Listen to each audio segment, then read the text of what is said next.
இன்னைக்கு பொழுத பார்த்தீங்கன்னா, ராணாவோட பேச்சு தான் எல்லா இடத்துலயும் மீடியாலயும் சரி, பரபரப்பா போயிட்டுருக்கு. சரி, ராணவுக்கு அடிபட்டது உண்மையா? இல்லையா? இல்ல. ராணவ் நடிக்கிறாருன்னு சொல்லிட்டு வீட்டுக்குள்ளே அவ்ளோ குழப்பம்.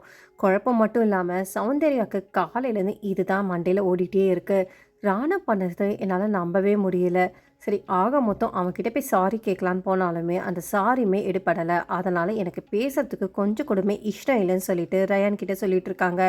இன்னைக்கு பார்த்தீங்கன்னா, அவர் அடிபட்டு வந்தவுடனே எல்லாருமே அவர்கிட்ட போய் பேசுறாங்க. சரி, எப்படி இருக்கு? கை ஓகேவான்னு சொல்லிட்டு. ஆனா, இதில பார்த்தீங்கன்னா, சௌந்தர்யா மட்டும் மிஸ்ஸிங். சௌந்தர்யா எதுக்கு போலன்னா, இங்க போய் ஒரு கேம போய் நம்ம என்ன போய் பண்ணிட்டுருக்குன்னு சொல்லிட்டு அவங்க அவாய்ட் பண்ணிட்டாங்க. ஜெஃப்ரி கிட்டயும் போய் சொல்றாங்க, "எனக்கு போய் கேட்கறதுக்குலாம் இஷ்டம் இல்ல. அவன் உண்மையாவே அவனுக்கு கையில அடிபட்டுச்சா? ரைட்டுன்னு சொன்னா, இப்ப லெஃப்ட்டுன்னு சொல்றான்னு" சொல்லிட்டு நம்மளுமே பார்த்துட்டு இருந்தோம்.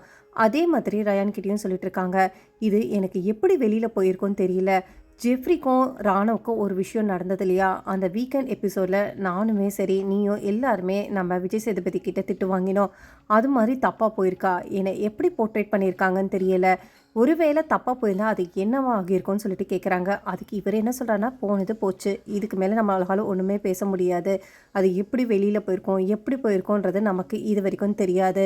ஆக மொத்தம் சௌந்தர்யா பொறுத்தவரைக்கும் அவங்க வெளியில இருக்கிற மக்களோட ஓட்டுக்கு இப்போ நல்லாவே பயப்படுறாங்கன்னு தெரியுது." ஏன்னா, இதுக்கு முன்னாடி இந்த சௌந்தர்யா எதுக்குமே கவலைப்பட மாட்டாங்கன்ற மாதிரி தான் இருந்தாங்க. இப்போ பார்த்தீங்கன்னா, அதையே நெனச்சு கவலைப்பட்டுக்கிட்டு உட்காந்துட்டு இருக்காங்க. அன்ஷிதாவுமே அதே தான் பேசிட்டு இருக்காங்க. அவன் ரைட்டுன்னு சொல்லிட்டு, லெஃப்ட்டுன்னு சொல்லிட்டு மாத்தி மாத்தி சொன்னா. என்னால நம்பவே முடியல. அவனுக்கு நிஜமாவே அடிபட்டுருக்கான்னு சொல்லிட்டு. சரி, அடிபட்டு போச்சு. நம்ம போய் மன்னிப்பும் கேட்டுட்டோம். இதுக்கு மேல நம்ம என்ன பண்றது? அதுக்கப்புறம் நாளையோட கேம் எப்படி இருக்கும்? நம்ம என்ன மாதிரி ஸ்ட்ராட்டஜி போட்டுட்டு அந்த கல்லெல்லாம் எடுக்கலாம்னு சொல்லிட்டு ஒரு கும்பலும் பிளான் பண்ண ஆரம்பிச்சுட்டாங்க. விஷால் கூட இப்போ சௌந்தர்யா ஒரே கேம்ல இருக்கிறதுனால, நாளைக்கு எப்படி ஸ்ட்ராட்டஜி பிளான் போடுறது? சரி, நம்மலாம் 2 பேரும் ஒரு கேங்கா விளையாடலாமா? அப்படின்ட்டு பேசுறாங்க. ஸோ இவங்கள பொறுத்தவரைக்கும் அந்த கல்ல எப்படியாவது எடுத்தணும். அதுக்கு ரயானுக்குமே கொஞ்சம் கூட விருப்பமே இல்ல. இப்போ அந்த கேங்கெல்லாம் ஒண்ணா சேர்ந்ததுன்னா, அப்ப எங்கெல்லாம் கல்லெல்லாம் எடுப்பீங்களான்னு சொல்லிட்டு விஷால் கிட்ட கேட்குறாங்க. ஸோ இப்ப அது தெரியாது. நாளைக்கு கேம் வந்தா தான் தெரியும்னு சொல்லிட்டு அங்க இருக்க விஷாலும் சொல்லிடுறாரு. ஸோ கேம் பொறுத்தவரைக்கும் இப்போதைக்கு ஹோல்ட் பண்ணியிருக்காங்க. ஹோல்ட் பண்ணதெல்லாம் போட்டோம். ஆனா முத்துக்குமரன் பொறுத்தவரைக்கும் தீபக்கோட சேர்ந்திருக்காரு இல்லையா? ஸோ அவரு மஞ்சரி கூட சேர்ந்துட்டு ஒரு ஸ்ட்ராட்டஜியும் போட்டுட்ருக்காரு. ஸோ இந்த கேமுக்கு எல்லாமே காரணம் ராணாவுக்கு முக்கியமா அடிபட்டதுக்கு காரணமே சௌந்தர்யா என்ன சொல்றாங்கன்னா, முத்துக்குமரன் தான். ஏன் முத்துக்குமரன் சொல்லி ஏதோ பேசிக்கிட்டே இருந்தாரு. அதே மாதிரி அருண் பொறுத்தவரைக்கும் முத்துக்குமரனுக்கும் ஆகாததுனால அவருமே அதை தான் சொல்லிட்டு இருக்காரு. எல்லா குழப்பத்துக்குமே முத்துக்குமரன் தான் காரணம். அவன் வந்து கேம் சரியா போடல. இப்படி அப்படின்னு சொல்லிட்டு மாத்தி மாத்தி போட்டுட்ருக்கான்னு சொல்லிட்டு, அதுவுமே அவர் கருத்தா சொல்லிட்டுருக்காரு.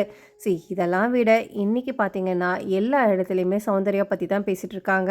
முக்கியமா பார்த்தீங்கன்னா, அவரு அடிபட்டதுக்கு தான் காரணம். ஜெஃப்ரிக்கு வெளியில தப்பா போயிருக்குமா? இல்ல இவங்களுக்கு தப்பா போயிருக்குமா? இது வெளியில மக்கள் எப்படி எடுத்துட்டு இருப்பாங்கன்னு சொல்லிட்டு கேட்டுட்டே இருக்காங்க. சௌந்தர்யாவ சப்போர்ட் பண்றவங்க இன்னுமே அவங்க பண்ணது தப்பு இல்ல அப்படின்னு சொல்லிட்டு சப்போர்ட் பண்ணிட்டு தான் இருக்காங்க. சௌந்தர்யா பொறுத்தவரைக்கும் சரி, ஓகே, அவருக்கு அடிபட்டது அதெல்லாம் வேற விஷயம். ஒரு செகண்ட் நம்ம சொல்லிட்டோம். ஆனா அடுத்தது ஒவ்வொரு இடத்துலயும் போய் ரிஜிஸ்டர் பண்ணிட்டு அது தப்பு தப்புன்னு சொன்னது தான் இப்போ பெரிய தப்பா முடிஞ்சு போச்சு. ஸோ இவங்கள பொறுத்தவரைக்கும் இவங்க பண்ணது இன்னைக்கு கண்டிப்பா அது தப்பு மாதிரி தான் எனக்கு தெரியுது. ஸோ அத பத்தி என்ன நினைக்கிறீங்கன்னு சொல்லிட்டு கமெண்ட் பண்ணிட்டு, பிக் பாஸ் தமிழ் சம்பந்தமான லைவ் அப்டேட்ஸ்லாம் பார்க்கறதுக்கு என் சேனலை மறக்காம சப்ஸ்கிரைப் பண்ணி சப்போர்ட் பண்ணுங்க. தேங்க்ஸ் ஃபார் வாட்சிங் மக்களே.